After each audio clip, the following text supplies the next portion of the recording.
कहानी की शुरुआत 1719 से होती है, जहां हम एक लड़की को देखते हैं जिसका नाम नारू होता है। नारू ऊंचे पहाड़ों में अपने गांव के साथ रहती है। नारू एक शिकारी बनना चाहती है। एक दिन वो हिरण का शिकार करने लगती है और तैयार होती है, लेकिन एक जोरदार आवाज की वजह से हिरण डर के भाग जाता है और नारू इसके पीछे पीछे जाती है, मगर हिरण भाग जाता है। और दूसरी तरफ नारू का एक कुत्ता होता है जो हमेशा इसके साथ रहता है। वो एक जाल में फंस जाता है। नारू इसको जाल से निकालती है, जो कि किसी इंसान ने लगाया होता है, और अपने कुत्ते के जख्म पर दवा लगाकर ठीक करती है। और फिर आसमान से एक आवाज दोबारा सुनाई देती है, इसलिए वो पहाड़ के ऊपर जाकर देखती है तो उसे एक एलियन शिप दिखाई देता है। नारू भागती हुई अपने भाई के पास जाती है और कहती है कि मैंने एक बहुत बड़ा परिंदा देखा है। वो एलियन शिप को एक बड़ा परिंदा समझती है। इसका भाई एक अच्छा शिकारी होता है।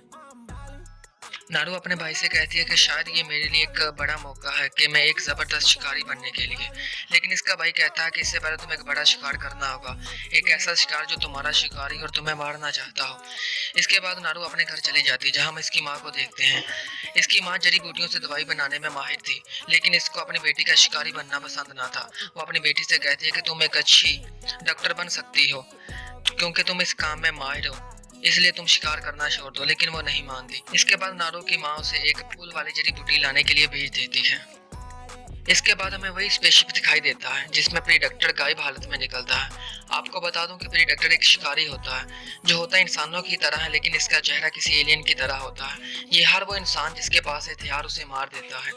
इसके बाद नारू फूल वाली जड़ी बूटियां लेकर घर वापस आती है, लेकिन रास्ते में उसे अपने भाई के शिकारी दोस्त मिल जाते हैं, जो इधर उधर भाग रहे होते हैं, क्योंकि उसके एक दोस्त को शेर जंगल में ले गया था, जिसकी वजह से पूरे गांव में हलचल मची हुई थी। नारू का भाई साथियों को लेकर जंगल की तरफ जाता है, तो नारू भी इसके साथ जाने का कहती है, मगर नारू के भाई के शिकारी दोस्त मना कर देते हैं। तो नारू का भाई कहता है कि अगर हमारा दोस्त जिसको शेर ले गया है जख्मी हालत में हुआ तो नारू उसका इलाज कर सकती है। तो उसके दोस्त मान जाते हैं। फिर हम देखते हैं कि एक चूंटी को चूहा खा जाता है, और इस चूहे को सांप खा जाता है, और इस सांप को प्री डॉक्टर चीर फाड़ देता है, और प्री डॉक्टर यहाँ गायब हालत में ही होता है। और दूसरी तरफ नारू उसके भाई के साथियों को इसका जख्मी दोस्त मिल जाता है। नारू इसका इलाज करती है, जख्म पर मरहम लगाती है, और इसको वही फूल वाली जड़ी बूटी देती है, जिससे इसका जिस्म ठंडा हो जाता है। अगर जिस्म गर्म रहा तो इसका खून ज्यादा बह सकता है और वो मर भी सकता है। रात काफी हो जाती है। वो अपने जख्मी दोस्त को गांव लेकर जाते हैं, मगर नारू का भाई कहता है कि मैं तुम्हारे साथ नहीं जा सकता, मैं शेर का शिकार करके ही वापस आऊंगा। तो नारू भी उसके साथ जाने का कहती है, मगर उसका भाई मना कर देता है। जब नारू घर वापस आती है तो इस रास्ते में उसे मरा हुआ सांप मिलता है, और साथ ही एक बड़े पाँव का निशान भी होता है, और साथ ही दरख्त के ऊपर बहुत सा खून लगा होता है। नारू को शक होता है कि इस जंगल में कोई और बड़ा जानवर है, तो वो ये अपने भाई को बताने के लिए जंगल की तरफ वापस जाती है। तो रास्ते में उसे उसका भाई और दोस्त मिल जाता है। वो उसे सब कुछ बताती है। तो उसका भाई कहता है कि चुप रहो, हम शेर की गुफा के करीब हैं, अगर एक भी गलती की तो हम सब मर सकते हैं। नारू का भाई और उसका साथी गुफा की तरफ जाते हैं, और दूसरी तरफ नारू और उसका साथी दरख्त के ऊपर उसका इंतजार करते हैं, और वहीं शेर आकर नारू के साथी को मार देता है। अब उसका दूसरा शिकार नारू होती है, लेकिन उसी वक्त नारू को जंगल में एक रोशनी दिखाई देती है। उसका ध्यान कहीं और चला जाता है और उसका पाँव फिसल जाता है, लेकिन फिसलते वक्त वो शेर पर वार करके उसे जख्मी कर देती है, और नीचे वो पत्थर से टकराकर बेहोश हो जाती है। इसके बाद जब नारू की आंख खुलती है तो वो खुद को घर पाती है, और इसको इसका भाई घर लेकर आता है। उसके बाद इसका भाई शेर का शिकार करके गांव वापस आता है, तो गांव वाले इसे चीफ बना देते हैं और सोचते हैं कि खतरा टल गया, लेकिन नारू को पता था खतरा अभी टला नहीं। नारू सब कुछ अपने भाई को बताती है, मगर उसका भाई इसकी बात पर यकीन नहीं करता और वहां से चला जाता है। तो नारू सुबह अकेली ही अपने डॉग के साथ जंगल की तरफ जाती है, और उसे वहां पे डॉक्टर का खून दरख्त के ऊपर मिलता है, और दूसरी तरफ पे डॉक्टर जो अभी तक गायब हालत में होता है वो एक भेड़िए का शिकार करता है और उसे मार देता है। इसके बाद नारू को बहुत भूख लगती है, तो वो खरगोश का शिकार करके उसे खा लेती है, और दूसरी तरफ पे डॉक्टर भेड़िए के सर पर तेजाब कराकर इसकी हड्डी को इनाम के तौर पर अपने पास रख लेता है। नारू को आगे बढ़ने पर जंगली भैंसों की लाशें मिलती हैं, जिसके ऊपर जिल्द उतारी होती है, तो और पास में ही सिगरेट मिलती है, जिसका मतलब कि ये काम इंसानों ने किया है। इसके बाद नारू एक दलदल में गिर जाती है और बहुत ही मुश्किल से वहां से निकलती है। आगे बढ़ने पर नदी के पास एक जंगली भालू मिलता है, जो किसी जानवर का गोश्त खा रहा होता है। नारू तीन कमान से इसका शिकार करती है, लेकिन कमान का रस्सा उसी वक्त टूट जाता है, और भालू उसको देख लेता है और उसका शिकार करने के लिए उसकी तरफ दौड़ता है। नारू समझती है कि आज मैं मर जाऊंगी, लेकिन वहीं प्री डॉक्टर आ जाता है और भालू प्रीडेक्टर पर हमला करता है और प्रीडेक्टर पर काफी वार करता है, जिसकी वजह से प्रीडेक्टर का हरा खून निकलता है। इसके बाद प्रीडेक्टर को बहुत गुस्सा आ जाता है और एक ही झटके में वो भालू को मार देता है। और जब भालू का खून प्रीडेक्टर के ऊपर गिरता है तो वो दिखाई देने लगता है, जिसे नारू देखकर बहुत हैरान हो जाती है और नदी के रास्ते से जंगल में वापस आ जाती है। और रास्ते में उसे अपने भाई के शिकारी दोस्त मिलते हैं। नारू इसे प्रीडेक्टर के बारे में बताती है, मगर इसका कोई यकीन नहीं करता, तो वो वहां से जाने लगती है। मगर एक लड़का उसे रोकता है तो नारू से लड़ पड़ती है और उसे फिर लड़के रस्सी से बांध देते ताकि वो कहीं जा ना सके। इसके बाद ये सब कुछ प्रीडेक्टर भी देख रहा होता है और वो इन सबको मारने लगता है और एक एक करके सबको मार देता है। नारू रस्सी तोड़कर भाग जाती है और घास के मैदान में चली जाती है। वहां से एक और शिकारी दोस्त मिलता है। प्रीडेक्टर इंसानों से निकलने वाली गर्मी की वजह से उन्हें पहचान लेता है और उसी पर हमला करता है, लेकिन ये दोनों अपनी जान बचाने के लिए भागते हैं। लेकिन प्रीडेक्टर नारू के साथी को मार देता है। इसके बाद नारू आगे एक ट्रैप में फंस जाती है। जब प्रीडेक्टर देखता है कि वो एक ट्रैप में फंस चुकी है तो उसे देखकर वहां से चला जाता है।